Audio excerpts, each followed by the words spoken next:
Quem está feliz de estar na casa do Pai? Amém. Glória a Deus. Amém. Queria agradecer primeiramente ao Senhor e ao pastor Marcelo, pastor Azali pela confiança. Amém. E queria convidar você a abrir a sua Bíblia comigo, Gênesis capítulo 48. Gênesis 48, a partir do verso 1. Estava falando com uma pessoa a respeito dessa palavra que eu ia pregar em Gênesis 48 um tempo atrás, e essa pessoa falou, nem sabia que tinha Gênesis 48.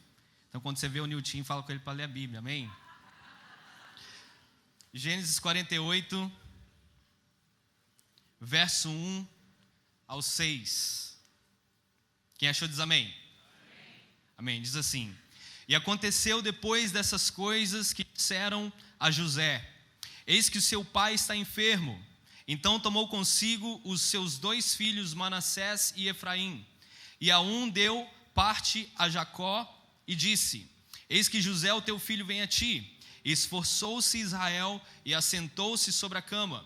E Jacó disse a José, o Deus Todo-Poderoso me apareceu em luz na terra de Canaã, e me abençoou e disse, eis que farei frutificar e multiplicar, e porei uma multidão de povos, e darei essa terra à tua semente depois de ti, em possessão perpétua. Agora, pois, os teus 2 filhos, que te nasceram na terra do Egito, eis que, antes que eu viesse a ti no Egito, são meus. Efraim e Manassés serão meus, como Ruben e Simeão. Mas a tua geração que gerarás depois deles será tua, segundo o nome de seus irmãos, serão chamados na sua herança. Verso 8. Israel viu os filhos de José e disse, quem são esses? E José disse a seu pai, eles são meus filhos que Deus me tem dado aqui. E ele disse, peço-te, traze-os aqui, para que os abençoe. Os olhos, porém, de Israel eram carregados de velhice, já não podia ver bem. E fê-lo chegar a ele, e beijou e abraçou. Israel disse a José, eu não cuidara ver o seu rosto, e Deus me fez ver a tua semente também. Então José os tirou de seus joelhos, e inclinou-se em terra diante da sua face. E tomou José a ambos, Efraim na sua mão direita, e à esquerda Israel, e Manassés à esquerda de Israel, e Manassés na sua mão esquerda, à direita de Israel, e fê-lo chegar a ele. Mas Israel estendeu a sua mão direita e pôs sobre a cabeça de Efraim, ainda que era o menor, e a sua esquerda sobre a cabeça de Manassés, dirigindo as suas mãos avisadamente, ainda que Manassés era o primogênito. E abençoou a José e disse, o Deus em cuja presença andaram os meus pais, Abraão e Isaque, o Deus que me sustentou desde que eu nasci até esse dia, o anjo que me livrou de todo mal, abençoe esses rapazes e seja chamado neles o meu nome e o nome de meus pais, Abraão e Isaque, e multipliquem-se como peixes em multidão no meio da terra. Vendo, pois, José que o seu pai punha a mão direita sobre a cabeça de Efraim, foi mal aos seus olhos e tomou a mão de seu pai para transpor sobre a cabeça de Efraim a cabeça de Manassés. E José disse a seu pai, não assim, meu pai, porque esse é o primogênito.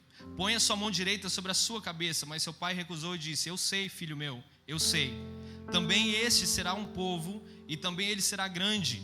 Contudo, o seu irmão menor será maior do que ele, e a sua semente será uma multidão de nações. Assim os abençoou naquele dia, dizendo, em ti Israel abençoará, dizendo, Deus te ponha como Efraim e como Manassés. E pôs Efraim diante de Manassés. Depois disse Israel a José, eis que eu morro, mas Deus será convosco e vos fará voltar à terra de vossos pais. Ora comigo, amém? Pai, em nome de Jesus, nessa manhã eu apresento a minha vida diante do Senhor. Pai, eu te peço que nessa manhã o Senhor esteja falando à tua igreja através de mim. Eu sou apenas um canal. E eu te peço, meu Pai, que tudo aquilo que o Senhor tem preparado para entregar para a tua igreja nessa manhã venha ser entregue em nome de Jesus. Pai, eu oro para que sofismas, para que fortalezas da mente caiam por terra agora, em nome de Jesus. Nós oramos contra toda e qualquer resistência a essa palavra. Nós quebramos, Senhor, todo paradigma, todo ciclo, toda maldição contra a tua igreja, na autoridade do nome de Jesus. E nós te pedimos, meu Pai, que em nome de Jesus a tua palavra venha achar morada nos corações. Pai, flui com a tua unção, enquanto nós estamos pregando essa palavra, que o Senhor esteja quebrando cadeias, algemas, em nome de Jesus, e libertando cativos nesse lugar, em nome de Jesus. A igreja diz? Então nessa manhã eu quero falar sobre quebrando paradigmas. Se você não conhece essa palavra paradigma quer dizer algo que serve como um modelo, algo que serve como um ciclo ou uma repetição. Eu quero te dar o contexto dessa passagem que a gente leu. O contexto é que Jacó já está velho. Jacó é o filho de Isaac, que é filho de Abraão. Jacó está velho, ele está na terra do Egito. Eles foram levados para lá depois que houve uma grande fome. José foi usado tremendamente por Deus para salvar toda a terra do Egito e as terras ao redor, porque ele recebeu um sonho do Senhor, uma interpretação do sonho de Faraó, e ele recebeu uma direção para que salvassem comida, e eles foram abençoados naquela terra. Jacó está para abençoar os seus filhos e morrerem, mas José, ele se apressou em saber que o seu pai já estava para morrer, levou os seus filhos até lá, e nesse momento Jacó, ele faz algo que não era normal, não era o paradigma, não era o ciclo natural da bênção patriarcal sobre o seu filho. Quando na cultura judaica, quando um pai estava para morrer, ele chamava os seus filhos para abençoar, e aquilo que ele declarava sobre os seus filhos se tornava a identidade deles e de uma nação e de gerações futuras. E o que acontece é que nesse momento ele faz algo que não é normal. Ele cruza as suas mãos sobre a cabeça de Manassés e a cabeça de Efraim. Manassés era o primogênito, e José, ele coloca os dois na frente dele, e tudo que Jacó precisava fazer era estender as mãos, e se ele estendesse a mão na direção correta, ele ia abençoar o primogênito, e a mão esquerda estaria sobre o filho menor. Na cultura judaica, o judeu, ele nunca vai te cumprimentar com a mão esquerda. A mão direita está relacionada à bênção, à honra, e a mão esquerda está relacionada muitas vezes ao desprezo. Se o judeu te cumprimentar com a mão esquerda, ele está te desprezando, mas ele sempre vai te cumprimentar com a mão direita, que quer dizer bênção. Então José, que ele está quebrando um paradigma. Jacó está quebrando um paradigma. E eu quero lembrar você da história de Jacó. Jacó, quando ele nasce, ele é irmão gêmeo de Esaú. Esaú nasce primeiro e Jacó nasce com a mão agarrada no seu calcanhar. E por causa disso foi entregue um nome profético, foi entregue uma identidade para Jacó. O nome Jacó quer dizer usurpador, aquele que toma a bênção de alguém, aquele que toma o lugar de alguém. Eu quero que você imagine que naquele tempo o nome significava verdadeiramente a identidade da pessoa. E por onde ele passava, as pessoas falavam: lá vai o usurpador, lá vai aquele mentiroso, aquele que vai tomar a bênção. E chega um momento onde realmente isso acontece, porque a sua mãe, juntamente com ele, eles tramam um plano, e ele se apresenta diante de Isaac, e ao invés de abençoar Esaú, pensando que era Esaú, ele abençoa Jacó, e Jacó então herda a bênção que foi liberada pelo pai, que estava para Esaú. Mas chega um momento na vida de Jacó, onde ele se apresenta diante de Deus, e ele luta com Deus uma noite inteira, e ele fala para ele assim: olha, eu não vou sair daqui, não vou deixar você ir, enquanto você não me abençoar. E a bênção de Deus foi Deus trocando o nome de Jacó, o usurpador, para Israel. Ele diz assim: como um príncipe, você lutou contra Deus e prevaleceu. Eu quero dizer que esse paradigma que Jacó identificou sobre a sua geração é um paradigma de orfandade. Diga comigo, orfandade. O que ele está vendo é algo que ele passou a vida inteira lidando com uma situação chamada orfandade, porque esse sistema dizia que somente o primeiro tinha a porção dobrada da herança, somente o primeiro era o importante. E o que ele está fazendo quando ele coloca as mãos sobre os dois, ele está dizendo assim: olha, esse também, Manassés também será abençoado.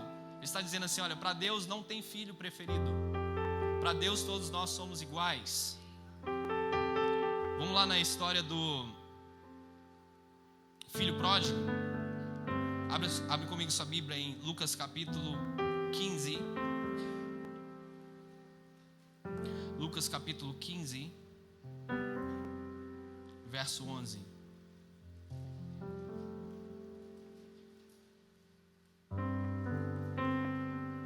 A orfandade é um espírito que se opõe à identidade dos filhos de Deus, escravizando a sua mente e o destino de pessoas. Mas isso não é novidade, amém? Os dois primeiros irmãos da Bíblia, da história, Caim e Abel, nós conhecemos a história. Caim apresenta uma oferta de cereais diante do Senhor, e Abel apresenta a oferta de uma ovelha, do primogênito, uma primícia diante do Senhor. E Deus atenta para a oferta de Abel e rejeita a oferta de Caim. Veja que Deus ele não rejeitou a Caim, ele rejeitou a oferta dele, a maneira pela qual ele ofertou. A palavra diz que Abel trouxe dos primogênitos a primeira ovelha, e Caim trouxe depois de um tempo. Foi a oferta que foi rejeitada, mas não o ofertante. Só que ele tomou isso como uma ofensa, e ele se levantou contra seu irmão e o matou. Então, a orfandade, ela trabalha diretamente contra a identidade que Deus nos dá. Porque Deus é Pai, amém? Deus, ele fez questão de se manifestar como Deus Pai, Jesus como Filho. E a palavra do Senhor vai dizer que nós estamos assentados nas regiões celestiais com Jesus Cristo, que nós somos herdeiros de Deus e co-herdeiros com Cristo. Então Jesus veio nos ensinar a ser filho de Deus. E esse espírito de orfandade, quando você se sente órfão, você está se opondo ao Espírito de Deus, a identidade de filho que Ele está te dando. Esaú e Jacó, a mesma coisa. Jacó cresceu se sentindo órfão. Jacó cresceu se sentindo menor, se sentindo um fugitivo. Os irmãos de José passaram por uma grande orfandade quando eles perceberam que o pai tinha um carinho, um amor especial para um filho que era próximo dele. E ao invés de se aproximar daquele filho, que era o caçula, que era o menor, e aprender como que ele consegue chegar perto do coração do pai, eles se levantam contra ele, jogam ele numa cisterna, e depois ele é vendido como escravo. E mais do que isso, eles chegam para o pai dizendo que uma fera matou José, causando muita dor. É isso que o espírito de orfandade causa, ele causa muita dor. Então Jacó, entendendo que esse espírito de orfandade traz sofrimento, ele precisou quebrar isso como um patriarca, como o homem de Deus que ele era, alguém que conhecia o Senhor, alguém que tinha tido um encontro com Ele. E nós só podemos abençoar a próxima geração se nós formos abençoados, amém? Nós não podemos curar alguém de uma ferida que ainda não foi curada em nós. E essa ferida só pode ser curada quando nós temos um encontro pessoal com a presença de Deus. Jacó, nesse ponto, ele ainda não tinha abençoado os seus 12 filhos. Então eu acredito que a vida inteira de Jacó, ele estava esperando esse momento. O momento onde ele liberaria a bênção sobre a próxima geração, dizendo: aquilo que eu passei por causa de um sistema, eu preciso quebrar sobre a vida dos meus filhos. Lucas capítulo 15, verso 11, vai falar sobre a parábola do filho pródigo. E vai dizer assim, verso 11: certo homem tinha 2 filhos. O mais moço deles disse ao pai: Pai, dá-me parte dos meus bens que me cabem. E ele lhes repartiu os haveres.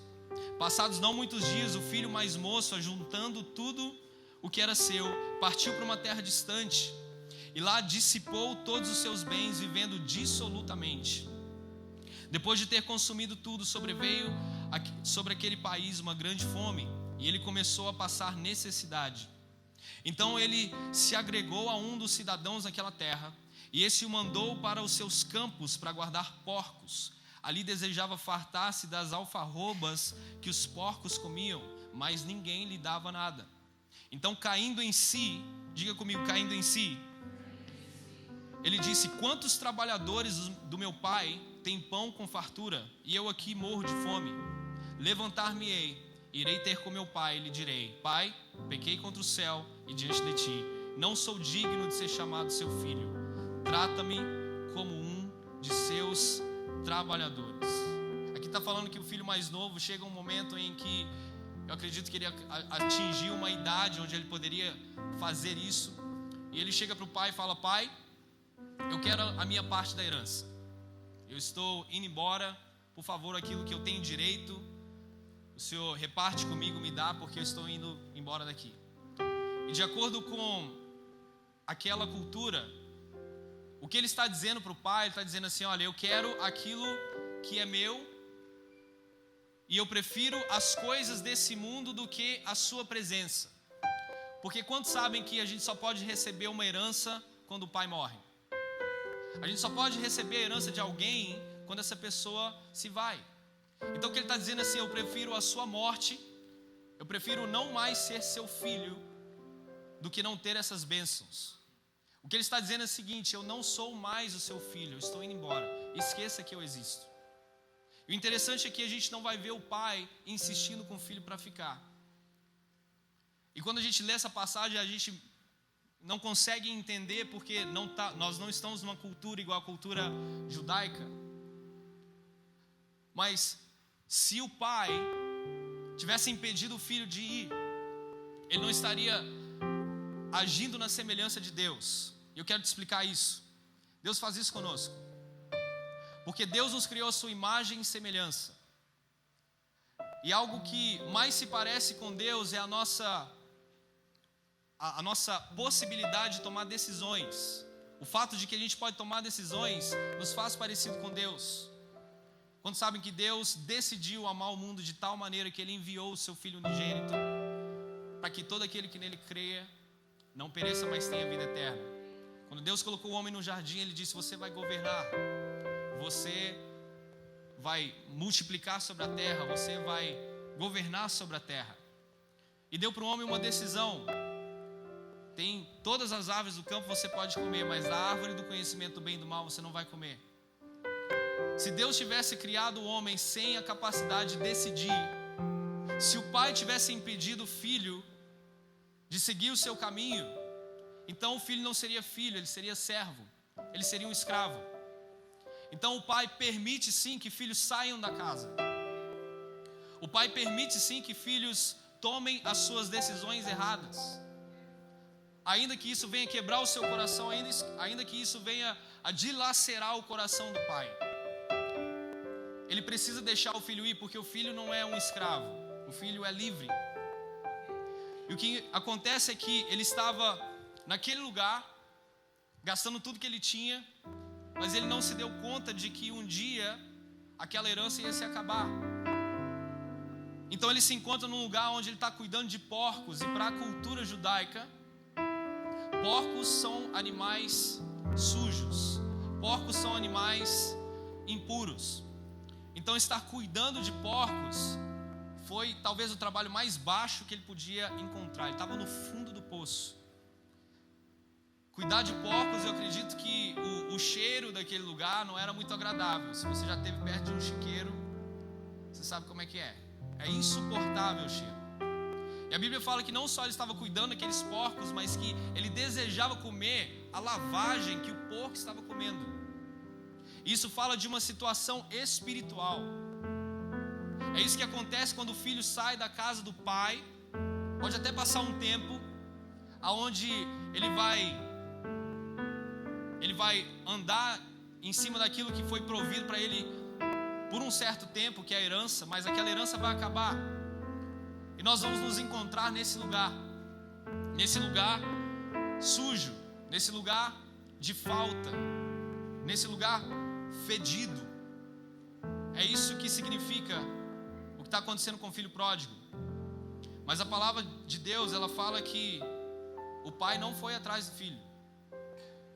Ela fala que ele se deu conta, ele se levanta e ele volta para a casa do pai. E isso precisa acontecer com a igreja também. Amém? Nós precisamos entender que as pessoas precisam aceitar aquilo que o Espírito Santo tem falado. Se tem alguém que se encontra em pecado, o Espírito Santo é aquele que convence o homem do pecado, da justiça e do juízo. Mas o voltar para casa é uma decisão própria. E a palavra de Deus diz no verso 20: levantando-se, ele foi para o seu pai. E vinha ele ainda de longe, quando seu pai o avistou e, compadecendo-se dele, correu, o abraçou e beijou. E o filho lhe disse: pai, eu pequei contra o céu e diante de ti. Já não sou mais digno de ser chamado seu filho. O pai, porém, disse aos seus servos: trazei depressa a melhor roupa, vestiu e põe um anel nos seus dedos e sandálias nos pés. Trazei também e matai o novilho cevado. Comamos e regozijemos, porque esse meu filho estava morto e reviveu, estava perdido e foi achado. E começaram a se alegrar. Deuteronômio 21:18 vai dizer que se um filho é rebelde, ele desonra os pais. Os pais precisavam levar esse filho para fora do arraial de Israel. E esse filho, por desonrar os pais, ele seria apedrejado até a morte, para que isso fosse um exemplo para toda Israel. Então o que acontece é que o filho, ele pega a sua herança, ele sai da casa, ele vai para outros lugares. Depois você vai ver que ele gastava a sua fortuna com meretrizes, com prostitutas, com festas. E ele volta, e com certeza o pai, alguém já havia informado o pai daquilo que ele estava fazendo. Mas a palavra de Deus diz que quando ele se levanta, ele vai direto para a casa do pai. O pai corre na sua direção e o encontra. Eu acredito que esse pai correu na sua direção porque todos os dias, eu acredito que ele se levantava pela manhã e ficava olhando para ver se aquele filho iria voltar. Eu acredito que esse pai tinha uma esperança de que algo ia tocar no coração daquele filho para que ele voltasse para casa. Eu acredito também que esse pai estava preparado para ser o primeiro a encontrar aquele filho antes que outra pessoa encontrasse, para levar para fora do arraial e o apedrejar. Porque quando aquele filho decidiu seguir uma vida de prostituição, uma vida de pecado, ele estava trazendo desonra para aquela casa. E se alguém do arraial o achasse, eles poderiam fazer isso com ele. Talvez o filho mais velho poderia fazer isso com ele. Então o pai corre na direção do filho. E também na cultura da época, para um senhor, para alguém de posses, que era o pai do filho pródigo, para que ele pudesse correr, isso significava uma vergonha para ele. Homens de posse, homens que eram considerados senhores, eles não corriam, seus escravos faziam isso. Mas o pai corre na direção do filho, assim como Jesus correu na nossa direção. O pai ter corrido significa que ele assumiu uma vergonha para que o filho não fosse envergonhado. E foi isso que Jesus fez por nós na cruz. Jesus foi envergonhado em nosso favor, para que hoje eu e você tivéssemos vida e vida em abundância. E assim que ele volta para casa, o pai fala: olha, traga a melhor roupa. Traga a melhor roupa. Porque na casa do pai o filho voltou sujo, mas ele não pode permanecer sujo. Tem sido pregado um evangelho onde tem colocado o filho pródigo como alguém que foi expulso da casa. Te expulsaram da casa. Vem aqui, do jeito que você veio, pode ficar. Isso não tem base bíblica. Porque o pai o perdoa, amém? Isso é graça. O pai poderia simplesmente apedrejar, falar: você me rejeitou como pai, agora eu te rejeito como filho. Mas ele o recebe de volta. No coração do filho, ele se achava indigno de ser chamado filho. Ele falava: se eu for um servo já está muito bem, já está tudo bem. Mas então o pai entrega a melhor roupa, porque na casa do pai toda sujeira tem que ficar lá fora. Ele vai te trazer do jeito que você está, mas ele não vai deixar que você fique do jeito que você está. Na casa do pai ele manda trazer a melhor roupa. Ele vai te limpar dos seus pecados. Ele vai te purificar, ele vai purificar o teu caráter, o teu coração. O anel no dedo fala de autoridade. Quem tinha anel era alguém que podia tomar decisões, liberar decretos. Então na casa do pai, ele não somente lava as suas vestes, te dá uma dignidade, te dá uma nova identidade, mas ele te dá governo, ele te dá autoridade. E as sandálias no pé quer dizer que o filho agora é livre. O pai está quebrando um paradigma aqui. Porque o normal seria que esse filho nunca mais voltasse para casa. Talvez, se ele voltasse, se tornasse um servo. Isso era o normal. Mas o coração do pai, ele está para libertar os seus filhos. E é para isso que o Senhor nos chamou. A palavra do Senhor diz: conhecereis a verdade e ela vos libertará. E se o Filho do Homem vos libertar, verdadeiramente sereis livres. A paternidade de Deus, ela traz identidade, propósito, destino e herança. Esse filho voltou a ter uma herança. Ele voltou a ser chamado de príncipe. Ele voltou a ter autoridade. Ele voltou a ter dignidade. Ele voltou a ter identidade. Só que aí nós temos um outro problema. Porque dentro daquela casa morava também o filho mais velho. E diz assim no verso 25: olha, o filho mais velho estivera no campo, e quando voltava, ao aproximar-se da casa, ouviu a música e as danças. E chamou um dos criados e perguntou-lhe o que era aquilo. E ele informou: veio teu irmão, o teu pai mandou matar o novilho cevado, porque o recuperou com saúde. E ele se indignou e não queria entrar. Saindo, porém, o pai procurava conciliá-lo. Mas ele respondeu ao seu pai: há tantos anos que te sirvo, sem jamais transgredir uma ordem tua, e nunca me deste um cabrito sequer para me alegrar com meus amigos. Vindo, porém, esse teu filho, que desperdiçou seus bens com meretrizes, tu mandaste matar para ele o novilho cevado. Então ele respondeu ao pai: meu filho, tu sempre estás comigo, e tudo que é meu é teu. Entretanto, era preciso que nos regozijássemos e nos alegrássemos, porque esse teu irmão estava morto e reviveu, estava perdido e foi achado. Quero chamar o time de louvor, amém? E essa é a síndrome do filho mais velho. A síndrome da orfandade. O espírito da orfandade é terrível. Se tem algo que é difícil de lidar, é o espírito de orfandade. Como é difícil você lidar com o espírito de orfandade. O espírito de orfandade, ele não consegue entender a graça do pai. Ele quer que todos recebam a recompensa pelo seu erro. Ele quer a justiça, ferro e fogo. O espírito de orfandade é um espírito que não consegue celebrar a vitória de outras pessoas. Eu quero que você feche seus olhos, amém? Eu quero que você imagine um orfanato agora. O que você imagina quando você pensa no orfanato? Um lugar frio, silencioso, sem pai, sem mãe, solidão, medo, incerteza, falta de segurança. As crianças precisam se virar, não tem ninguém por elas. Elas esperam serem adotadas por alguém, mas não sabem por quem. E ainda que essas crianças forem adotadas, a ferida do abandono, ela já foi feita. E quem que pode curar essa ferida? Quem serão meus próximos pais? Será que eles vão gostar de mim? Será que eles vão me rejeitar também?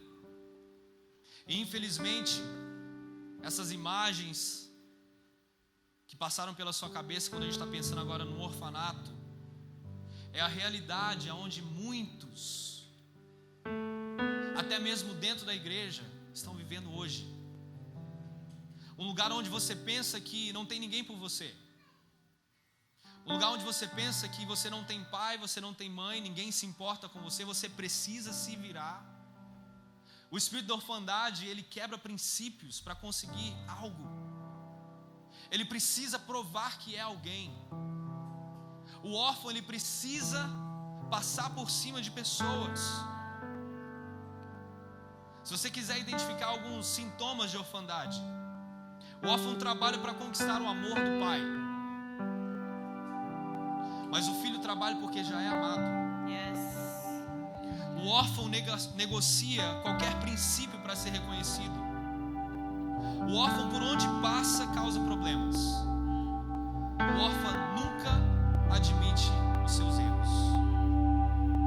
O órfão se opõe à autoridade do pai. O órfão não celebra a alegria dos irmãos. sempre está disputando com os irmãos. O órfão não tem misericórdia de ninguém. Para o órfão, quando o próximo crescer, ele pode, desde que não seja maior do que ele. O órfão se ofende muito fácil. O órfão precisa de cura. E voltando à história de Jacó, quando ele se encontra com Deus, eu acredito que ele já não aguentava mais viver aquela vida onde a sua identidade era usurpador, mentiroso, amaldiçoado. E quando ele se encontra com o Senhor pergunta: qual é o teu nome? Ele diz Jacó. Ele diz: agora o seu nome não é mais Jacó, é Israel. Porque como um príncipe, você lutou com Deus e prevaleceu. Irmão, o príncipe é filho de um rei. O que Jacó encontrou, o que trouxe cura para Jacó, é entender que ele é filho do rei. Agora, Efraim e Manassés estão diante de Jacó. Quero convidar você a ficar de pé. Jacó abençoou tanto Efraim como Manassés. Diz: ele também será abençoado, dizendo: olha, eu abençoo Efraim, eu abençoo Manassés. Interessante que Efraim vai ter um momento na história de Israel onde Israel é dividida em dois, e a parte do norte é chamada de Efraim. Efraim se tornou grande, a bênção do Senhor veio sobre ele. E Jacó disse: olha, como Rubens e Simeão foram meus filhos, agora Efraim e Manassés são adotados como filhos de Jacó. Deixa eu falar algo para você a respeito da lei de adoção lá em Israel. A palavra e a lei permitem que um filho seja rejeitado. Um filho que não está behaving, um filho que não está andando nos caminhos do Senhor, que está dando vergonha para os pais, a lei permite que eles sejam rejeitados pelo pai. Mas um filho adotado não. E agora Efraim e Manassés estão sendo adotados por ele. E ao cruzar as mãos sobre a vida de Efraim e de Manassés, Jacó está profetizando o maior quebrador de paradigmas, que ao cruzar as suas mãos sobre as cabeças, ele está profetizando a cruz. Ele está fazendo o símbolo do maior quebrador de paradigmas que o mundo já viu, a cruz do Calvário. Eu não sei qual é o paradigma, qual é o ciclo, qual é aquilo que vem em repetição na sua vida, na sua família, mas há poder na cruz. Isaías 53, verso 4, vai dizer que verdadeiramente Ele tomou sobre si as nossas enfermidades e as nossas dores Ele levou sobre si. Nós o reputávamos por aflito, ferido de Deus e oprimido, mas Ele foi ferido pelas nossas transgressões e moído pelas nossas iniquidades. O castigo que nos traz a paz estava sobre Ele, e sobre as suas pisaduras nós fomos sarados. E é isso que acontece através da obra da cruz. Jesus disse: o Espírito do Senhor está sobre mim, porque Ele me ungiu para pregar as boas novas aos pobres, enviou-me a curar os quebrantados de coração, a pregoar liberdade aos cativos e a dar vista aos cegos, e pôr liberdade aos oprimidos, e anunciar o ano aceitável do Senhor. A cruz tem o poder para quebrar qualquer paradigma na sua vida. Toda repetição, todo ciclo de vício na sua família, todo ciclo de depressão, todo ciclo de pobreza, de adultério, todo ciclo de pornografia, o Senhor tem o poder, através da cruz do Calvário, de te libertar e de quebrar todo ciclo, todo paradigma. E a palavra do Senhor diz também que esse poder, esse sangue, tem poder para quebrar o paradigma da orfandade. A Bíblia vai dizer em João que o espírito do anticristo é um espírito que nega o pai e o filho. O espírito da orfandade é um espírito do anticristo. Esse espírito de orfandade estava sobre Rúben. E você sabe o que ele fez? Ele se deitou com uma das concubinas do seu pai Jacó. Interessante que essa bênção de Jacó sobre José e sobre os seus filhos está apenas uma página antes de quando Jacó vai abençoar as 12 tribos de seus filhos. E para Rubens não tem bênção nenhuma. Interessante que pastor Carlos pregava essa semana, na quinta-feira. Ele passou sobre aquela passagem onde o Senhor diz para Moisés, para o povo, para entrar na terra de Canaã. E é a tribo de Rubens que se levanta para dizer assim: olha, não deixa a gente passar para lá, não, tá bom aqui, nós temos gado, nós temos o nosso povo. E a consequência, por causa da tribo de Rubens, foi que uma geração inteira morreu no deserto. O espírito do anticristo, o espírito de orfandade, ele se opõe à vontade de Deus na terra. Ele se opõe à vontade de Deus sobre o seu povo. Rubens não recebeu bênção nenhuma. Quando ele toma a sua concubina, está dando o significado de líderes que se aproveitam da noiva de Cristo. Líderes que fazem com que a noiva de Cristo se apaixonem por eles e não pelo Cristo. Por eles e não por Jesus. E esse espírito de anticristo, ele não é novo, ele não é velho, ele é atual. Ele está acontecendo hoje, aonde muitos têm se tornado anticristos, de falar palavras que vão atrair a noiva para seguir um líder.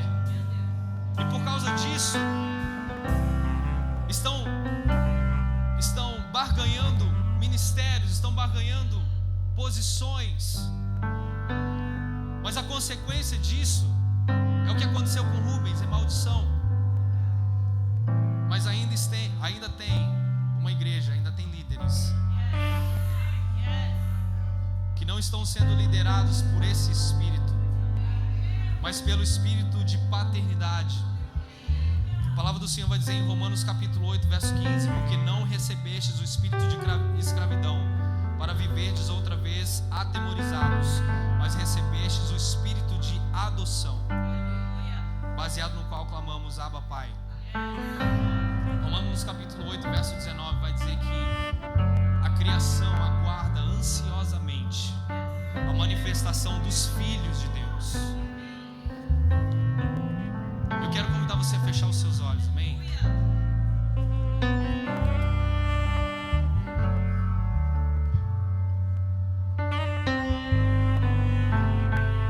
Deus, ele quis se manifestar como um pai. Ele podia se chamar de qualquer outro nome. Jesus, ele quebrou um paradigma quando os discípulos perguntam: como é que nós devemos orar? Qual que é o segredo de tudo isso, Jesus? Ele diz: quando você for orar, ora dessa forma aqui, olha: Pai nosso que estás nos céus. Irmão, nós precisamos entender que nós somos filhos de Deus. E que ainda que outras pessoas não nos reconheçam, ainda que as pessoas não nos dê oportunidade, ainda que pessoas venham até disputar contra nós, o que importa? A única coisa que importa é o que o Pai pensa de nós. A única coisa que importa é o que o Pai pensa de mim. Não importa a opinião de pessoas, não importa o que as pessoas possam fazer contra mim, o que importa é que o meu Pai pensa de mim. E Deus está levantando uma igreja que entende a sua filiação no Pai. Porque, irmão, o espírito do anticristo é um espírito que quer retirar essa filiação que você tem. Sabe para quê, irmão? Para que princípios sejam barganhados e o Espírito não mova sobre a igreja, para que muitos que são órfãos não se tornem filhos. Mas em nome de Jesus, hoje o Senhor está quebrando essa orfandade na tua vida. Em nome de Jesus, hoje o Senhor te faz filho amado. Em nome de Jesus, Senhor, eu coloco a tua igreja diante do Senhor. Pai, está difícil liberar essa palavra hoje, mas eu declaro na autoridade do nome de Jesus, toda orfandade caindo por terra aqui em nome de Jesus. Eu declaro, Pai, em nome de Jesus, um espírito de adoção, pelo qual nós clamamos Abba, Pai. E esse espírito de adoção não pode ser quebrado. Esse espírito de adoção, de acordo com a lei, o filho adotado não pode ser jogado fora. É você que tem que permanecer na casa agora. O pai não te joga fora, mas ele te aceita, ele te muda, ele te transforma, ele limpa as suas vestes, ele coloca vestes novas. O Senhor coloca um anel de identidade no teu dedo. E se você tem o anel do Pai, não importa o que os outros possam falar ao teu respeito, se Ele te der autoridade, a autoridade é tua.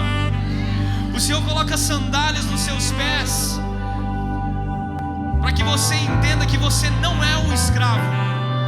Você não precisa fazer algo para herdar o amor do Pai.